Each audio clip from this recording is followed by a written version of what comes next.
நம்முடைய ஜீவியத்தில் இரண்டு விதங்களில் கிரியை செய்கிறது. One is by the operation of gifts. ஒன்று வரங்களின் மூலமாக. That's the easy way. அது மிகவும் சுலபமான வழி. And the other is by calling. மற்றொரு விதமானது நம்முடைய அழைப்பின் மூலமாக. That's a little more difficult. அது கொஞ்சம் கடினமான காரியம். When God gives us gifts, we don't need any qualification for that. With the anointing, God gives us gifts freely. It's a gift. So we are not paying for it. It's given to us freely and it operates freely. நமக்கு வரங்கள் கொடுக்கும் பொழுது அது வெகுமதிகளாக தேவனிடத்தில் நமக்கு கொடுக்கப்படுகிறபடினாலே பரிசுத்தாவின் அபிஷேகத்தோடு கூட சேர்ந்து அது நமக்கு கொடுக்கப்படுகிறதே தவிர அதற்கு நாம் எந்த தகுதியில் இருக்கிறோம், அதற்கு தகுதியில் இருக்க வேண்டுமோ என்பது அவசியமில்லை.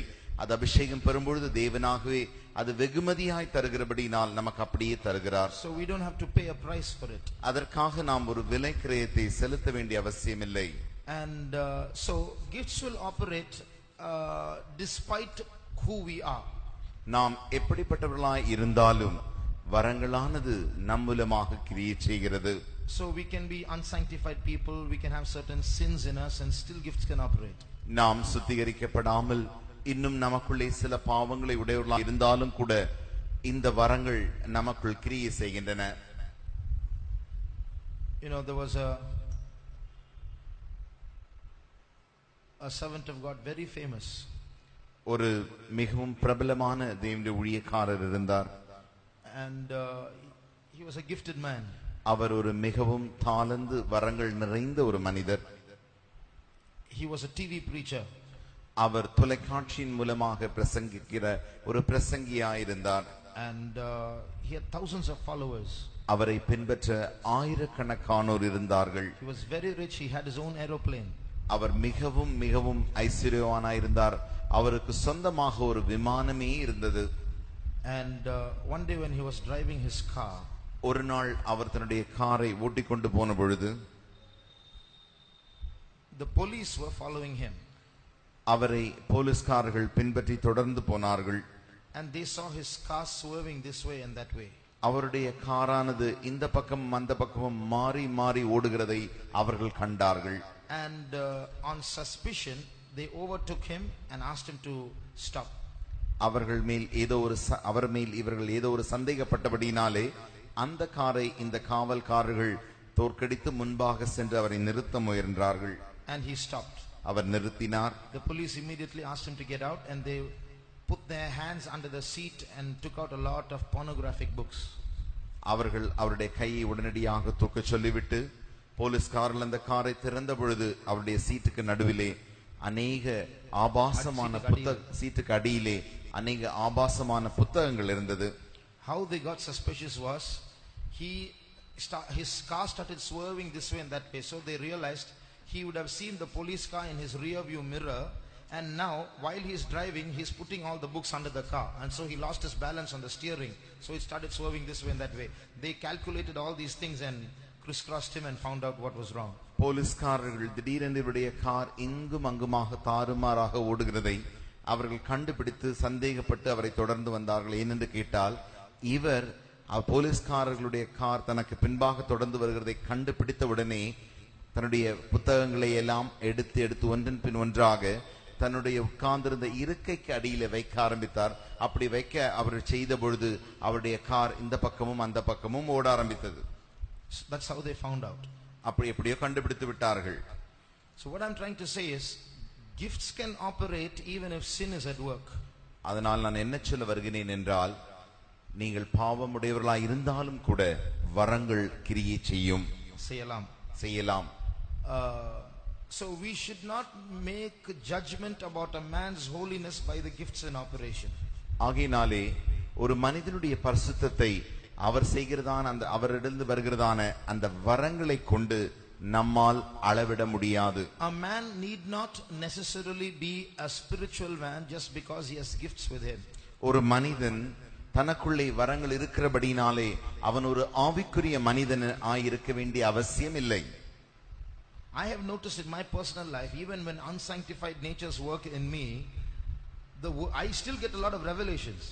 இதை நான் என்னுடைய ஜீவியத்திலே கண்டிருக்கிறேன்.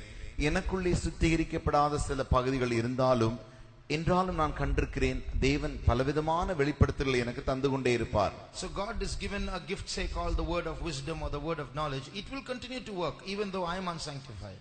நாம் ஒரு உதாரணமாக தேவன் எனக்கு அறிவை உணர்த்தும் வசனமும் ஞானத்தை போதிக்கும் வசனம் என்கிறதான வரத்தை கொடுத்திருப்பாரே என்றால், எனக்குள்ளே சுத்திகரிக்கப்படாத பகுதிகள் இருந்தாலும் கூட அந்த வரங்கள் எனக்குள் கிரியை செய்யும். So I should not misjudge myself to be holy by the operation of those gifts. ஆகையினாலே எனக்குள்ளே அந்த வரங்கள் கிரியை செய்கிறபடினாலே நான் ஒரு பரிசுத்தவான் என்று சொல்லி என்னை நான் தவறாக கணக்கு போட்டுக் கொள்ள கூடாது. On the other hand, மற்ற பார்வையிலே there is another kind of power that is in operation and that is affected by sin. வேறு விதமான ஒரு வல்லமைகள் உண்டு. அந்த வல்லமைகள் கிரியை செய்யும், ஆனால் அவைகள் பாவங்களினாலே தாக்கப்படுகின்றன. Those are powers that God gives us by according to our calling. அந்த வல்லமைகளானது தேவன் நமக்கு நம்முடைய அழைப்புக்கு ஏற்ற வண்ணம் தருகிறார். Those powers, if you sin, those powers will be affected. நீங்கள் பாவம் செய்யும் பொழுது அந்த வல்லமைகள் தாக்கப்படுகின்றன. And those powers are difficult to get. It depends on the life that you live. அந்த வல்லமைகளை பெற்றுக்கொள்ள மிகவும் கடினம். அது எப்படிப்பட்டதான ஜீவனை நீங்கள் செய்கிறீர்களோ அதற்கு ஏற்ற வண்ணமாகவே உங்களுக்கு கொடுக்கப்படும். For example, look at Samson. உதாரணமாக சிம்சோனை நோக்கி பாருங்கள். Samson did not get a gift. சிம்சோனுக்கு எந்த விதமான வரமும் கிடைக்கவில்லை. But in his calling to fight against the Philistines, he got some powers.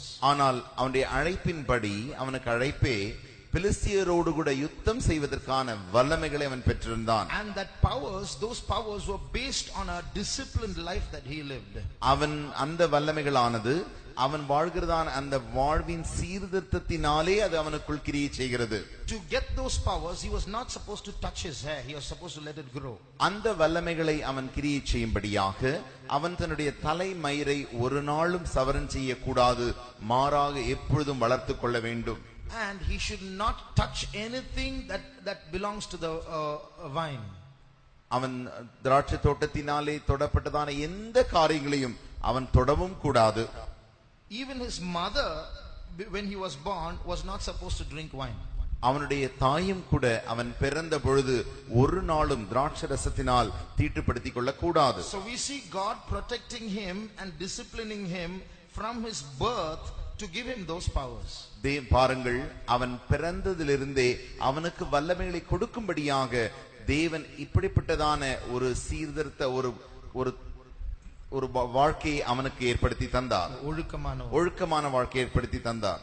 But those powers that we get from a disciplined life, or what we call in the New Testament a life of consecration, can be affected by sin.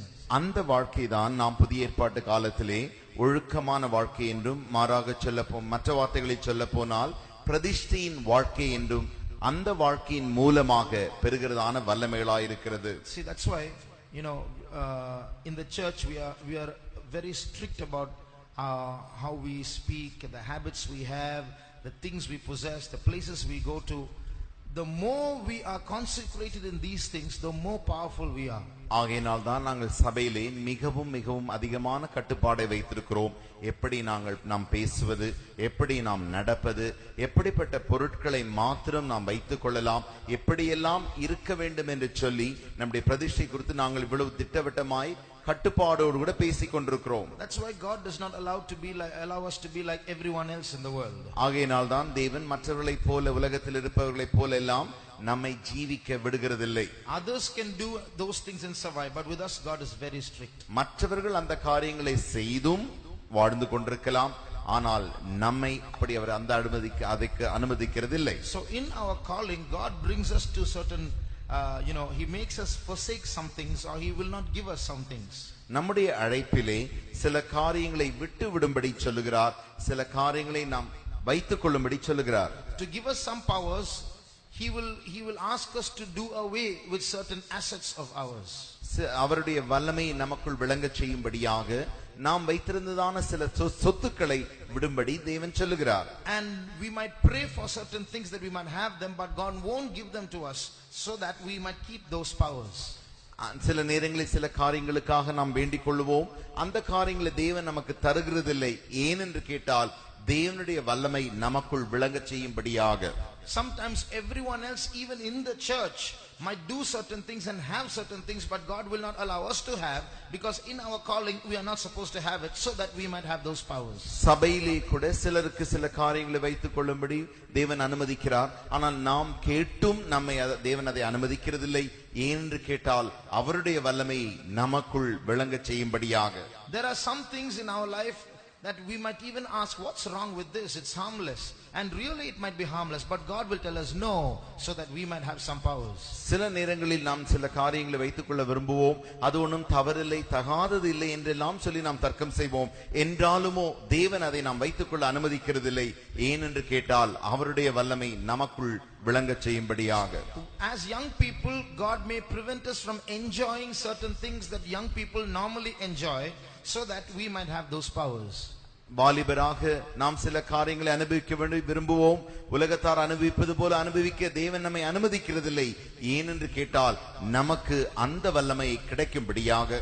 So just like God was very careful about grooming Samson so that he might give those powers to him, God is very careful about shaping us to give us those powers. எப்படி சிம்சோனை தேவன் மிக மிக கவனத்தோடு கூட அவனை ஒழுக்கமாய் வளர்த்து அப்படி எடுத்து கொண்டு வந்து உருவாக்கி கொண்டு வந்தாரோ, ஏனென்று கேட்டால் அவனுக்குள்ளே தம்முடைய வல்லமை விளங்க பண்ணும்படியாக, அதே வண்ணமாக நாமும் அவருடைய வல்லமை விளங்க பண்ணும்படியாக தேவன் நம்மை அப்படிப்பட்ட பாதையில் கொண்டு போகிறார். Now what's happening in Israel? இஸ்ரவேலில் என்ன நடந்தது? They are being afflicted by the Philistines. அவர்கள் பெலிஸ்தியராலே எப்பொழுதும் துன்புறுத்தப்பட்டார்கள். 40 years they were being subdued by the Philistines. 40 வருட காலமாய் அவர்கள் பெலிஸ்தியருக்கு அடிமைகளாய் இருந்தார்கள். And they cried out to God. அவர்கள் தேவனை நோக்கி அழுதார்கள். And at that time God was looking for someone. அந்த நேரத்தில் தான் தேவன் யாராவது ஒருவர் கிடைக்க மாட்டாரோ என்று நோக்கி பார்த்து கொண்டிருந்தார். He selected Samson from the womb even before he was born. சிம்சோனை அவன் தாயின் கர்ப்பத்திலே அவன் பிறப்பதற்கு முன்பதாகவே தேவன் அவனை தெரிந்து கொண்டார். And God told him, and God shaped him in such a way so that he might keep those powers that he's going to get from his birth. And when the time comes, he will use it against the Philistines. Samson தேவனிடத்திலிருந்து வல்லமைகளை பெற்றுக்கொண்டு சரியான நேரம் வேளை வரும்பொழுது பெலிஸ்தியருக்கு விரோதமாய் அந்த வல்லமைகளை விளங்க பண்ணும்படியாக தேவன் அவனை அந்த விதத்தில் உருவாக்கி எடுத்தார். Look at the name that Samson's enemies gave Samson. சிம்சோனுக்கு சிம்சோனின் சத்துருக்கள் கொடுத்ததான பெயர்களை நோக்கி பாருங்கள். Judges 16:24.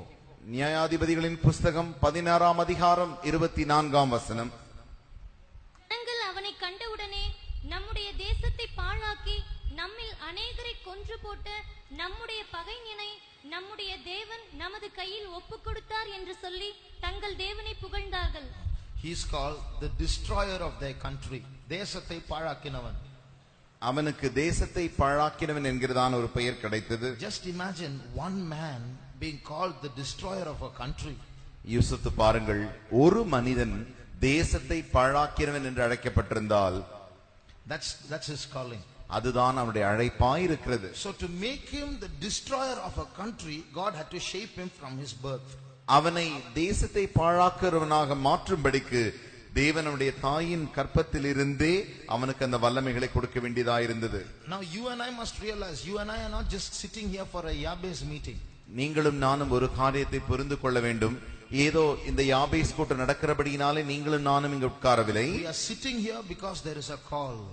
நாம் ஒரு அழைப்பு இருக்கிறபடியினால் தான் இந்த இடத்தில் உட்கார்ந்து கொண்டிருக்கிறோம். In that calling there is a preparation, a grooming.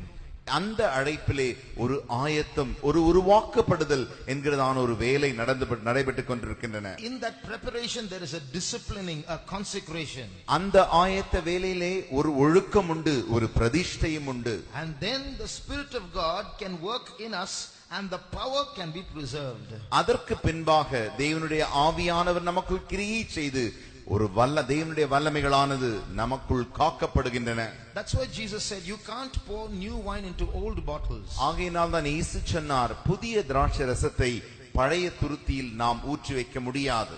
The bottle will break, the bottle is gone, the wine is gone as well. துருத்தி கிழிந்து போகும், துருத்தி கிழிந்து போன பிறகு ரசமும் நாசமாகி போகும்.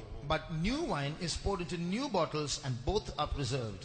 புதிய ரசமானது புதிய துருத்திகளில் வார்க்கப்படுகிறது, அப்படியானால் இரண்டுமே பாதுகாக்கப்படுகிறது. We are the bottles. நாமே துருத்திகளாயிருக்கிறோம். And the wine is the powers that God gives us. அந்த ரசமானது தேவன் நமக்கு தருகிறதான வல்லமையை வெளிப்படுத்துகிறது. If God does not prepare us and renew us before putting that wine into us, தேவன் நம்மை அந்த ரசத்தை நமக்குள் போடுவதற்கு முன்பதாக நம்மை அவர் ஆயத்தப்படுத்தாமல் போனால் we will lose our powers. நம்முடைய வல்லமைகளை நாம் இழந்து போவோம். Now that's exactly what happened to Samson. அதுதான் சரி, அதே விதத்தில் தான் சிம்சோனுக்கும் நடந்தது. Samson was a very powerful man, extraordinarily powerful.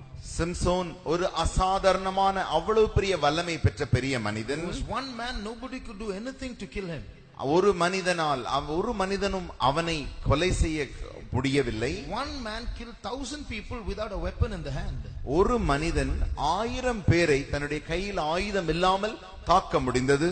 He got enclosed in a city once and he took the whole pillar of the city with the gate and put it on his shoulders and walked away. ஒரு முறை அவன் பட்டணத்திலே அந்த பட்டணத்தினால் அவன் அடைக்கப்பட்ட பொழுது அந்த பட்டண கதவுகளை தகர்த்து தன்னுடைய கைகளினாலே எடுத்து அப்படியே போய்விட்டான். He killed 30 men at one time. ஒரே முறை அவன் ஏறக்குறைய 30 பேரை கொன்று போட்டான். He caught 300 foxes and tied them tail to tail. 300 நரிகளை ஒரு முறை அவன் பிடித்து அவைகளை இரண்டாய் வாள்களை ஒன்றாய் சேர்த்து கட்டி வைத்தான். He tore a lion. அவன் சிங்கத்தை கிழித்தவன். So those are extraordinary powers. அவைகளெல்லாம் ஒரு அசாதாரணமான வல்லமைகளாய் இருக்கின்றன. God gave him those powers simply to put an end to the Philistine dictatorship or Philistine persecution against Israel. பிலிஸ்தீருடைய அந்த சர்வாதிகாரத்திற்கு முடிவு கட்டும்படியாகவே அவர்களுக்கு விரோதமாகவே தேவன் சிம்சோனுக்குள் அந்த வல்லமையை கொடுத்திருந்தார். But he had a weakness. ஆனால் அவனுக்குள்ளோ ஒரு பலவீனம் இருந்தது. His weakness was the opposite sex. அந்த பலவீனம் தான் அவன் தன்னுடைய மற்ற நபரை பார்க்கும் பொழுது அவன் விழுந்த காரியம். And the adversary came to know about that weakness. அந்த பலவீனத்தை சத்துரு நன்றாக புரிந்து கொண்டான். And took advantage of that weakness. அதை ஒரு நன்மையாக அந்த பலவீனத்தை அந்த சத்துரு எடுத்துக்கொண்டான். 3 times in the history of Samson you see how he had relationships with Philistine women. நீங்கள் வேதத்திலே அவன் பெலிஸ்திய ஸ்திரீகளோடு கூட உறவு வைத்ததை குறித்து 3 முறை நாம் வாசிக்கலாம். So that was a great weakness on his part and the Philistines came to know it and they tried to use it to capture him. அதுதான் அவனுடைய பலவீனமாய் இருந்தது. பெலிஸ்தியர் அதை அறிந்திருந்தபடியினால் அதன் மூலமாகவே அவனை பிடிக்க முற்பட்டார்கள். And they used it and they captured him. அதன் மூலமாக அவனை பிடித்தார்கள். And when they took advantage of his weakness, his strength drained out of him. அவனுடைய பலவீனத்தை அவர்கள் நன்மையாக எடுத்து முயற்சித்து செய்த பொழுது அவனுடைய பலம் அவனுக்கு பலவீனமாய் போயிற்று. So God has called us with a heavenly calling, with a holy calling, and he is preparing us to put powers into us. தேவன் நம்மை பரிசுத்த அழைப்பினாலே பரம அழைப்பினாலே அழைத்திருக்கிறார். ஏனென்று கேட்டால் அவருடைய வல்லமை நமக்குள் விளங்க செய்யும்படியாக. Those powers are like built in powers. அந்த வல்லமைகள் எல்லாம் தானாகவே வல்லமை நிறைந்த ஒரு வல்லமையாய் இருக்கிறது. Like Jesus, he did not have gifts. Jesus was not operating gifts. Jesus had built-in powers in him. இயேசுவை போல இயேசுவுக்கு ஏதோ வெகுமதிகளாய் வரங்களாய் அவருக்குள் இறங்கி கிரியை செய்யவில்லை. ஏனென்று கேட்டால் அவருக்குள்ளேயே வல்லமை நிறைந்திருந்தது. The same way, apart from gifts, God gives us powers that are built-in inside us. அதே வண்ணமாக வரங்களை தவிர மற்ற வல்லமைகளை நமக்குள் தானாகவே கிரியை செய்யும்படிக்கு அந்த வல்லமைகள் அடங்கிய வல்லமைகளை தேவன் நமக்கு தந்திருக்கிறார். But when we commit sin, ஆனால் நாம் பாவம் செய்யும் பொழுது those powers get affected. அந்த வல்லமைகள் தாக்கப்படுகின்றன. So our weak point becomes the enemy's strong point. நம்முடைய பலவீனமான அந்த பொருளானது சத்ருவின் பலனான பொருளாய் மாறிவிடுகிறது. So he looks for a weak area in our life where he can disarm us. எங்கே அவன் நம்மை தாக்க கூடுமோ அந்த இடத்தில் அந்த பலவீனமான நமக்குள் இருக்கிற அந்த பலவீன பகுதியை சத்துரு தேடிக் கொண்டிருக்கிறான். People who learn the martial arts, கற்றுக்கொண்டதான கராத்தே கற்றுக்கொண்டதான ஜனங்கள், தற்காப்பு கலைகள் கற்றுக்கொண்டதான ஜனங்கள், they are taught about some delicate parts in the human body where you can strike and disable a person.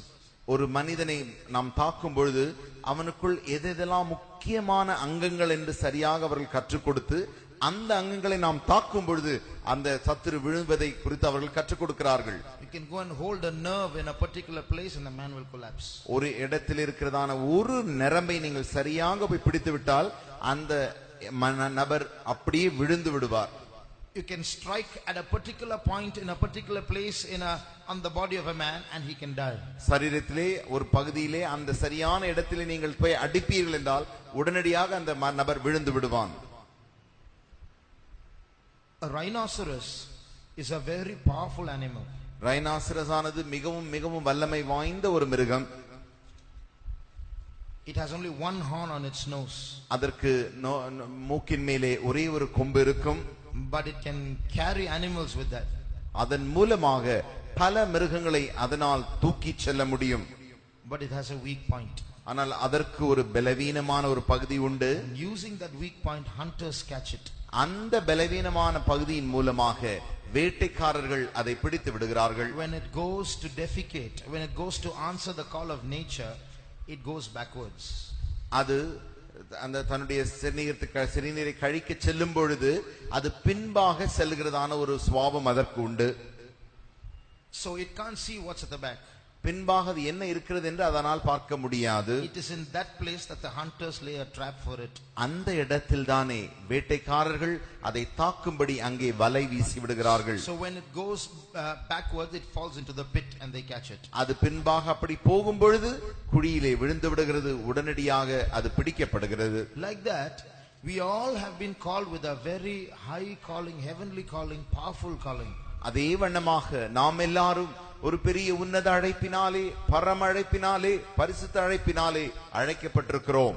But to kill those powers, அந்த வல்லமைகளை அழிக்கும்படியாக, to bring us out of that call, அந்த அழைப்பிலிருந்து நம்மை வெளியே கொண்டு வரும்படியாக Satan is at work. சாத்தான் கிரியை செய்து கொண்டிருக்கிறான். He keeps doing research on our weak points and finds out how and when to strike. நம்முடைய பலவீன பகுதிகளை குறித்து அவன் ஆராய்ச்சி செய்து எப்பொழுது எப்படி நம்மை பிடித்து விடலாம் என்று முயற்சித்துக் கொண்டிருக்கிறான். That's why we fail many times. ஆகையினால் தான் நாம் அநேக முறை தோற்று போகிறோம். Samson was so powerful physically and he was as weak morally.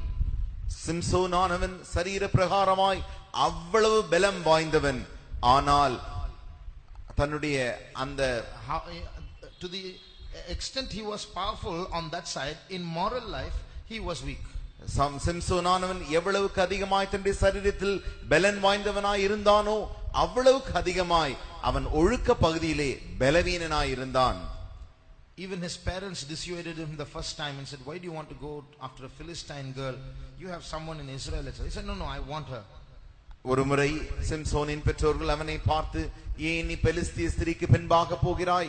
நம்முடைய இஸ்ரவேலில் ஸ்திரீகள் உண்டே என்று அவனுக்கு சொன்ன பொழுது அவன் சொன்னான், வேண்டாம் வேண்டாம், நான் பெலிஸ்திய ஸ்திரீக்கு பின்பாகத்தான் போவேன். Get her for me. அவளை எனக்கு நீங்கள் தாருங்கள். It was the same with Delilah also. அதே காரியம் தெலீலாவோடும் அவனுக்கு நடந்தது. The way Delilah was behaving, he could have clearly found that she is trying to extract a secret.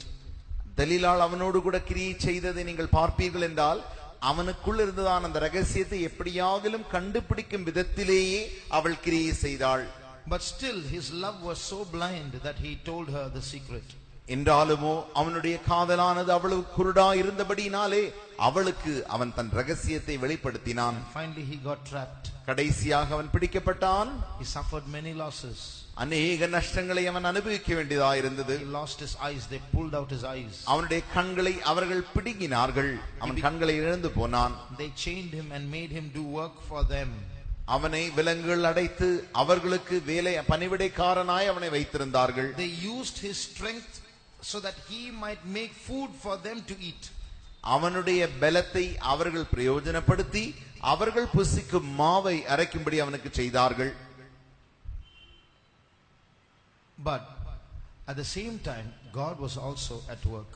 அதே நேரத்தில் தேவனும் கிரியை செய்கிறவராய் இருக்கிறார். Actually, we don't realize how powerful we are. சரியான விதத்தில் சொல்ல போனால் நாம் எவ்வளவு வல்லமை வாய்ந்தவர்கள் என்று நாம் உணராதிருக்கிறோம். Through our prayers, through our calling, through our anointing, through our ministry, if only we had eyes to see what was going on in the invisible world of angels and demons and in the kingdom of God and the kingdom of Satan, we would know how powerful we are. நாம் எவ்வளவு வல்லமைகள் நிறைந்தவர்கள் என்பதை நம்முடைய அந்த கண்களின் உள்ளான கண்களினாலே அதர்சனமான அந்த தூதர்களும் சாத்தானுக்குதான அந்த உலகத்தை நாம் பார்க்கும் பொழுது நம்முடைய அழைப்பு எவ்வளவு பெரிதென்றும், நமக்கு நம்முடைய ஊழியம் எவ்வளவு பெரிதென்றும், நம்முடைய ஜெபங்கள் எவ்வளவு பெரிதென்றும், எவ்வளவு வல்லமை வாய்ந்ததென்றும் நாம் அறிந்து கொள்ளலாம். But we all have weak points. ஆனால் நம்ம எல்லாருக்கும் ஒரு பலவீன பகுதி உண்டு. So because of that, Satan uses those weak points and drains all our strength, and we live like ordinary people. அதன் மூலமாக நம்முடைய பலத்தை எல்லாவற்றையும் சாத்தான் எடுத்து போட்டு நம்மை ஒரு சாதாரண மனுஷரை போல ஜீவிக்க வைக்கிறான். So somewhere we'll watch a movie and strength goes out from there. ஏதோ ஒரு இடத்துக்கு நம்ம போன பொழுது அங்கே போய் நாம் சினிமா பார்த்து விடுகிறோம், நம்முடைய பலத்தை நாம் இழந்து போகிறோம். Somewhere we join with some group of friends and we engage in worldly conversation and we talk like them, behave like them, go with them, lose the presence of God. Their sin enters, we lose our strength. நம்முடைய எங்கே போன இடத்திலே நண்பர்களோடு சேர்ந்து உலக பிரகாரமாய் சம்பாஷணைகளில் ஈடுபட்டு அவர்களோடு கிளிக்கையெல்லாம் செய்து அவர்களோடு பாவமும் செய்து நம்முடைய பலத்தையும் நம்முடைய தேவனுடைய சமூகத்தையும் நாம் இழந்து போகிறோம். Somewhere the old sins that we had once done, we left off. Now somewhere in between it has started coming again, and that sin enters in, the power drains out. நாம் விட்டு வந்ததான பழைய பாவங்கள் திரும்பவுமாக எங்கேயோ ஒரு இடத்தில் உள்ளே வந்து நமக்குள் இருக்கிறதான தெய்வ பலத்தை அப்படியே கீழே இறக்கி விடுகிறது. This is how Satan works. இப்படித்தான் சாத்தான் கிரியை செய்கிறான். And then we get condemned, we feel guilty, and we feel we are fallen and given up, and we think that God has nothing to do with us anymore. உடனடியாக நமக்கு குற்ற மனசாட்சி வந்து விடுகிறது. நம்மை நாமே ஆக்கினைக்குள்ளாய் தீர்த்து தேவன் என்னை கைவிட்டார் என்று சொல்லி நம்மை வெறுத்து தனியாய் வந்து விடுகிறோம். Samson's call was to kill as many Philistines as possible. சிம்சோனின் அழைப்பானது எவ்வளவுக்கு அதிகமான பெலிஸ்தரை கொல்ல முடியுமோ அவ்வளவுக்கு அதிகமான பெலிஸ்தரை அவன் கொல்லுவதுதான் அவனுக்கு அழைப்பாய் இருந்தது. Now when he lost his strength, ஆனால் இப்பொழுது அவன் தன்னுடைய பலனை இழந்த பொழுது he must have returned to God. அவன் தேவனிடத்தில் திரும்பி இருக்க வேண்டும். In those years in prison, he must have gone back to God. அவன் சிறைச்சாலைகளில் இருந்த ஆண்டுகளில் அவன் தேவனிடத்தில் திரும்பி இருக்கத்தான் வேண்டும். The people did not realize, his enemies did not realize that his hair was growing once again. சத்துருவோ அந்த பெலிஸ்தியரோ அவனுடைய மயிரானது திரும்ப வளர்கிறதை அவர்கள் உணராதிருந்தார்கள், அறியாதிருந்தார்கள். But he realized that he had regained his strength. அவனுக்கு தன்னுடைய பலன் திரும்பமாக புதுப்பிக்கப்பட்டதை அவன் உணர்ந்தான். So he decided to take his final revenge. ஆகையினாலே அவன் தன்னுடைய கடைசி பழி வாங்குதலை எடுக்கும்படிக்கு அவன் முயற்சித்தான். So when Samson was imprisoned after so many years, they said the destroyer of the country is at last in our hands. We have to celebrate it. So all the lords and the big shots in the Philistines' land, they all came together, about 3,000 of them, to enjoy a feast just because they captured Samson. சிம்சோனை அவர்கள் பிடித்தபடினாலே சத்துருக்கள் எல்லாரும் சேர்ந்து சொன்னார்கள், தேசத்தை பாழாக்கினவன், அநேகரை கொன்று போட்டவன் இப்பொழுது நம்முடைய கையில் கிடைத்திருக்கிறான். ஆகையினாலே நாம் இதை ஆர்ப்பரிப்போடு பண்டிகையாய் விருந்திட்டு கொண்டாடுவோம் என்று சொன்னார்கள். So they all got together, they started eating and drinking. அவர்கள் எல்லாரும் மனமகிழ்ச்சியோடு கூட நன்றாய் ஒன்றாய் சேர்ந்து குடிக்கவும் சாப்பிடவும் தொடங்கினார்கள். And they said, for the party will not be complete without bringing Samson before us. அவர்கள் சொன்னது என்னவென்றால், சிம்சோனை நம்முடைய மனமகிழ்ச்சியின் மத்தியில் கொண்டு வராத பட்சத்தில் இந்த மனமகிழ்ச்சி கூட்டத்திற்கு நல்ல ஒரு முதிர்ச்சி இல்லை. When we eat, when we drink, when we make merry, let's do it in front of Samson. Let him see us and let us see him. நாம் குடித்து நன்றாக புசித்து மனமகிழ்ச்சியாய் வேடிக்கை காட்டும் பொழுது நம்முடைய சிம்சோனை நம்முடைய மத்தியில் கொண்டு வருவோம், அவன் நம்முடைய களிப்பை பார்க்கட்டும். So with all the big people in the Philistines' land in that hall, எல்லா பெலிஸ்தியருடைய பெரிய ஆட்களை கொண்டு வந்து அந்த அறையிலே, as they were celebrating, அவர்கள் கொண்டாடி கொண்டிருக்கும் பொழுது Samson could not see his eyes were pulled out. சிம்சோனின் கண்கள் பிடுங்கப்பட்டபடியினாலே அவனால் பார்க்க முடியவில்லை. But he asked for a boy to show him the two pillars that upheld the hall. அவன் அந்த ஹாலை அந்த முழு அறையை ஏந்தி கொண்டிருக்கிறதான அந்த இரண்டு தூண்களை தனக்கு காட்டும்படி அவன் கேட்டான். Read Judges chapter 16 verse 27. நியாயாதிபதிகளின் புஸ்தகம் 16ஆம் அதிகாரம் 27ஆம் வசனத்தை வாசியுங்கள். அந்த வீடு புருஷராலும் ஸ்திரீகளாலும் நிறைந்திருந்தது. அங்கே பெலிஸ்தரின் சகல பிரபுக்களும் வீட்டின் மேல் புருஷரும் ஸ்திரீகளுமாக ஏறக்குறைய 3000 பேர் சிம்சோன் வேடிக்கை காட்டுகிறதை பார்த்து கொண்டிருந்தார்கள். So here we see there are some Philistines here in this hall. இந்த அறையிலே 3000 பேர் பெலிஸ்தியர்கள் இருப்பதை நாம் பார்க்கிறோம். Can you give me the name of one Philistine who should have been there amongst that group? அந்த பெலிஸ்தியரின் கூட்டத்திலே இருந்ததான ஒரு பெலிஸ்தியரின் பெயரை உங்களால் சொல்ல முடியுமா?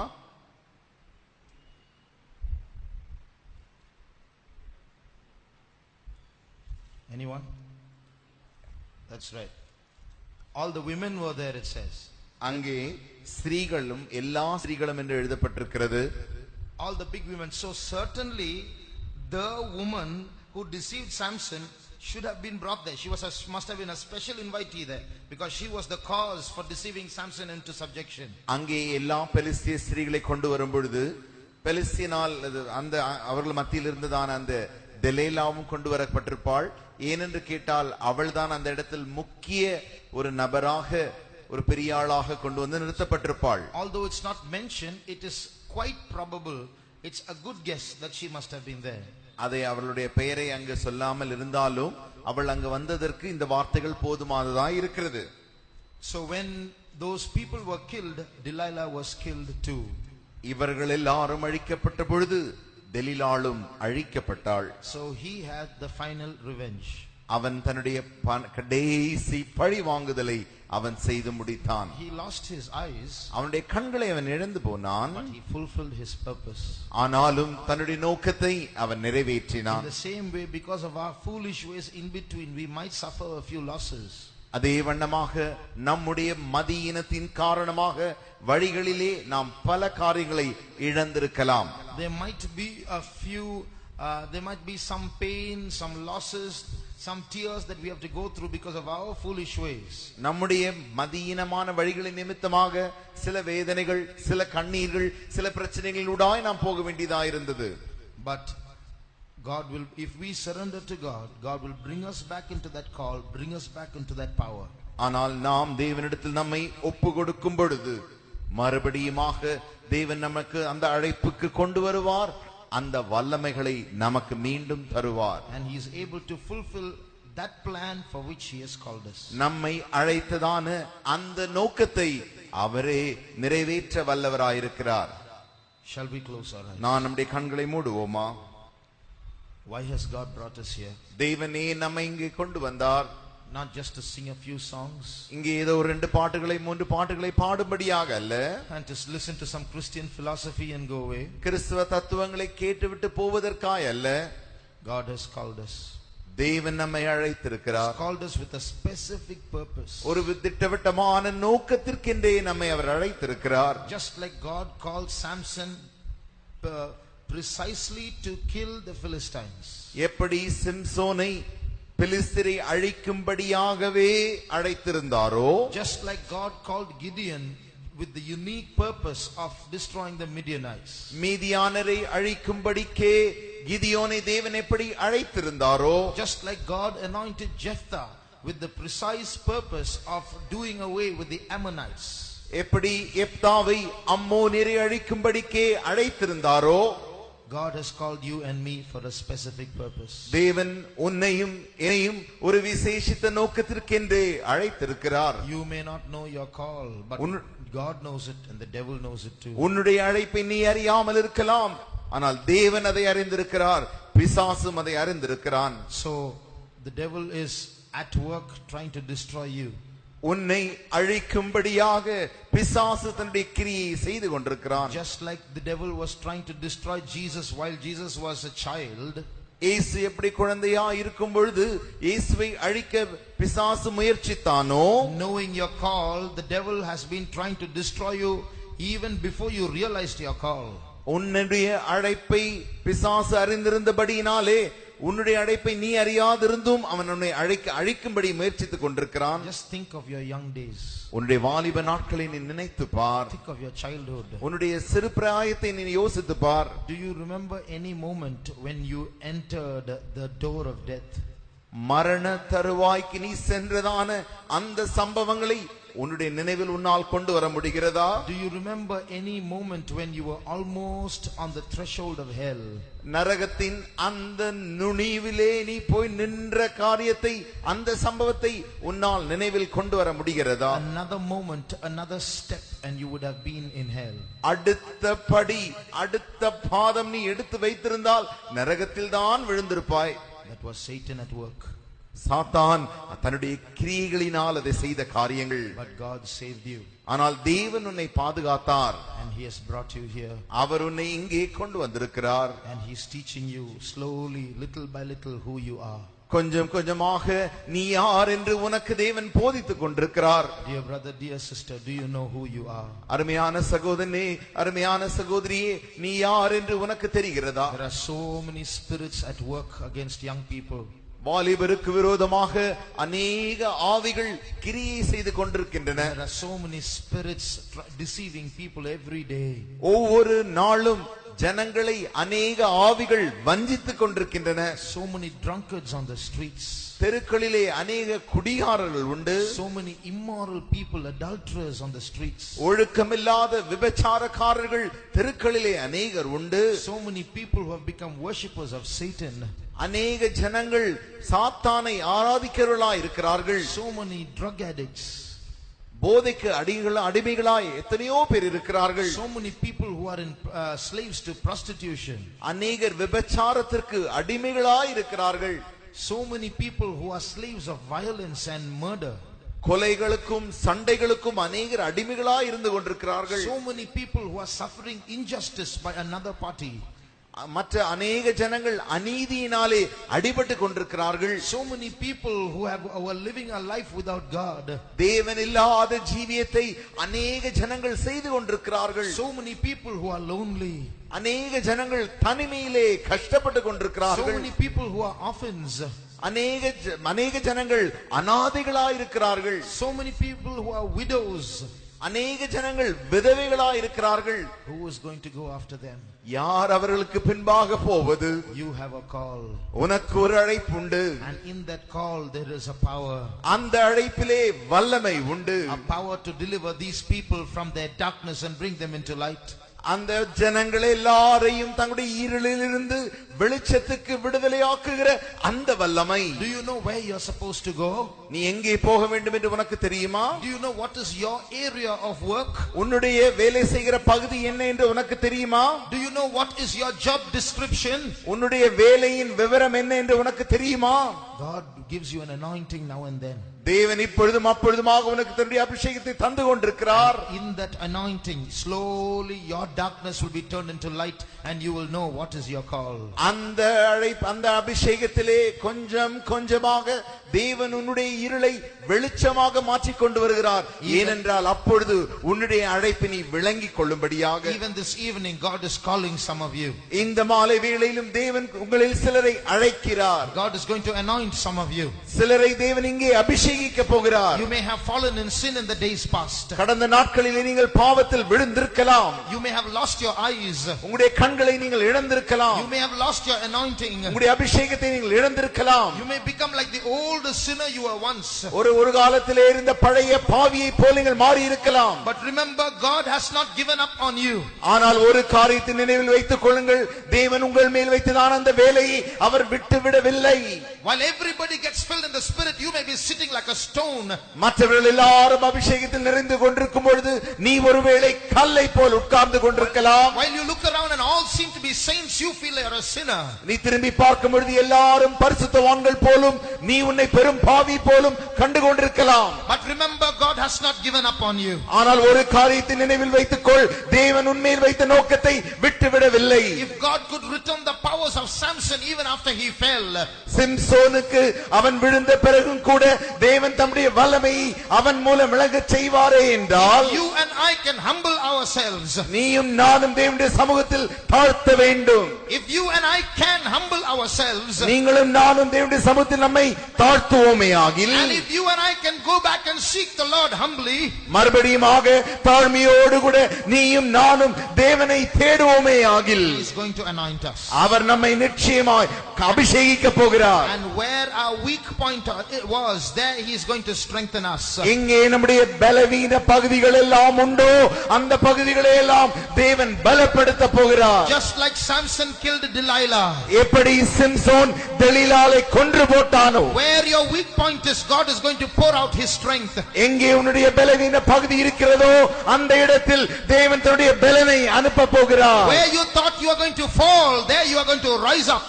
எங்கே நீ விழுந்து போவாய் என்று நினைத்தாயோ அந்த இடத்தில் தேவன் உன்னை எழுந்து நிற்க பண்ண போகிறார். Now let us all come into the spirit. எல்லாரும் இப்படி ஆவிக்குள்ளாய் வருவோமாக. God is going to show you the pillars of the house of the Philistines.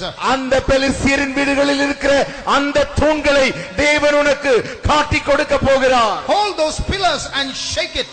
அந்த தூண்களை பிடித்து அப்படியே நீ அசைப்பாயாக.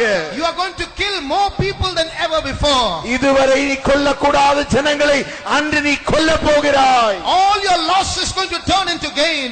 எல்லா உன்னுடைய நஷ்டங்கள் எல்லாம் உனக்கு லாபமாய் மாறப் போகிறது. You are going to destroy the very ones who are destroying you. உன்னை அழித்துக் கொண்டிருக்கிற அவர்களையே நீ அழிக்க போகிறாய். Hold the pillars. தூண்களை பிடித்துக்கொள்.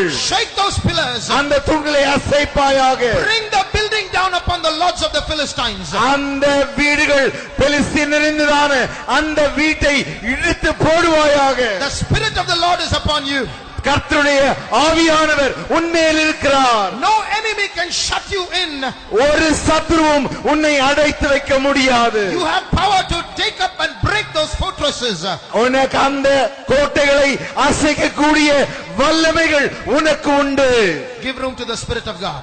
தேவனுடைய ஆவியானவருக்கு இடம் கொடுப்பாயாக. Give your body to the spirit of God. தேவனுடைய ஆவியானவருக்கு நீ சரீரத்தை ஒப்பு கொடுப்பாயாக. Shabaria bahankatuna raba sabala bankatuna raba niya mankarasi abala mania rasabani mankala bana mankatre. Thank you, Lord. We praise you, we praise you, we praise you, we praise you, Lord. You may notice you are very spiritual for some days. கொஞ்ச நாட்களுக்கு நீ ஆவிக்குள்ளாய் இருப்பதை போல் உணரலாம். You may feel that you are very spiritual for a few days. கொஞ்ச நாட்களுக்கே நான் ஆவிக்குள்ளாய் இருந்தேன் என்று நீ நினைக்கலாம். Suddenly you are falling. திடீரென்று நீ விழுந்து போகிறாய். You may be very discouraged. Why is this happening to me? ஏன் இப்படி எனக்கு நடக்கிறது என்று நீ மிகவும் அதைரியப்பட்டிருக்கலாம். Don't worry. God is giving you a chance to rise up again. கவலைப்படாதே, நீ திரும்பவும் எழுந்திருக்கும்படியாக தேவன் உனக்கு ஒரு தருணத்தை தந்து கொண்டிருக்கிறார். Do not condemn yourself. God is not condemning you. உன்னை நீயே குற்றம் ஆக்கினை தீர்ப்பு செய்ய வேண்டாம். தேவன் உனக்கு ஆக்கினை செய்யவில்லை. Rise up. எழும்பு. Shake off your dust. உன்னுடைய தூசியை உதறி விடு. Arise. எழும்பு. It is time to shine for Jesus once again. இயேசுவுக்காக மறுபடியும் எழுந்து பிரகாசிக்கிற நேரம் இதுவே. It is time to enter into your calling once again. மறுபடியுமாக உன்னுடைய அழைப்புக்குள்ளாய் பிரவேசிக்கும் காலம் இதுவே. It is time to get back those lost powers once again. நீ இழந்து போன வல்லமையை திரும்ப பெற்றுக் கொள்கிற நேரம் இதுவே. Thank you, Lord. Your defeat. இப்பொழுது உன்னுடைய சத்துரு உன்னுடைய தோல்வியை கொண்டாடி கொண்டிருக்கிறான். But that is the time he is going to be destroyed. அந்த நேரத்தில் தானே அவன் அழிக்கப்பட போகிறான். When they think that you are in his hands, that's the time God is going to put them into your hands. அவர்கள் நீ அவருடைய கையில் இருக்கிறார்கள் என்று நினைக்கிற அந்த வேளையில் தானே தேவன் அவர்களை உன் கையில் கொடுத்து அழிக்க போகிறார். When you think you are defeated, that's when God is going to give you the victory. நீ தோற்று போனாய் என்று நினைக்கிறாயே அந்த வேளையில் தான் தேவன் உனக்கு ஜெயத்தை தரப்போகிறார். When your enemy thinks he has won, that's the time he is going to be defeated. சத்துரு தான் ஜெயித்து விட்டேன் என்று நினைக்கிறானே, அந்த வேளையில் தானே அவன் தோற்கடிக்கப்பட போகிறான். Life. உன்னுடைய ஜீவியத்தை அழித்துக் கொண்டிருக்கிற அந்த தெலீலா உண்டு. There is a Delilah that is like a worm, like a germ eating at your soul. உன்னுடைய ஆத்துமாவை ஒவ்வொரு நாளும் புழுப்புழுவாய் சாப்பிட்டுக் கொண்டிருக்கிற அந்த தெலீலா உண்டு. But the time has come for her to be destroyed. அவள் அழிக்கப்படுகிற நேரம் வந்துவிட்டது.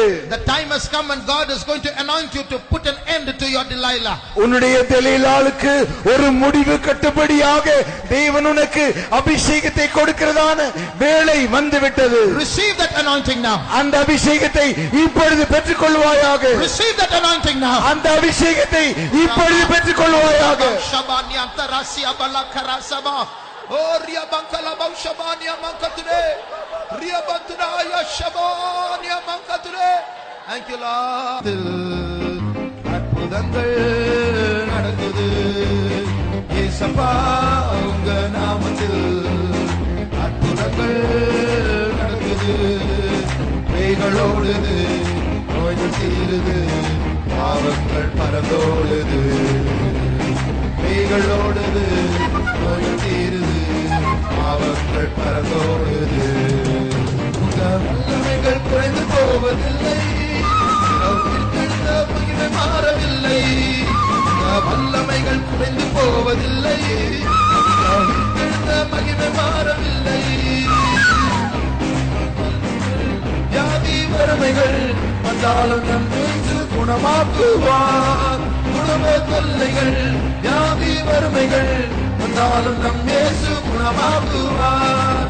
விசுவாசம் நமக்கு இருந்தால் போதும், விசுவாசம் நமக்கு இருந்தால் போதும், தேவ மகிமை கண்டிடுவோம். உங்க வல்லமைகள் குறைந்து போவதில்லை, உயிர்த்தெழுந்த மகிமை மாறவில்லை. வல்லமைகள் குறைந்து போவதில்லை, உயிர்த்தெழுந்த மகிமை மாறவில்லை. வல்லமைகள் குறைந்து போவதில்லை, உயிர்த்தெழுந்த மகிமை மாறவில்லை. வல்லமைகள் குறைந்து போவதில்லை, உயிர்த்தெழுந்த மகிமை மாறவில்லை. Was dead. சிம்சோனின் சத்துருக்கள் நினைத்தார்கள் சிம்சோன் மரித்து போனான் என்று. Samson thought Samson was dead. சிம்சோனும் நினைத்தான் சிம்சோன் மரித்து போனான் என்று But சொல்லி. they forgot one thing, the God of Samson was not dead. ஆனால் ஒரு காரியத்தை அவர்கள் மறந்து போனார்கள், சிம்சோனின் தேவன் இன்னும் மரிக்கவில்லை. Did you not think that your anointing is gone? உன்னுடைய அபிஷேகம் போய்விட்டது என்று நீ நினைக்கிறாயோ? Now you are receiving that anointing again. மறுபடியுமாக நீ அந்த அபிஷேகத்தை பெற்றுக் கொண்டிருக்கிறாய். Remember, your God is not dead. உன்னுடைய தேவன் மரிக்கவில்லை என்று நினைவில் வைத்துக் கொள்வாயாக.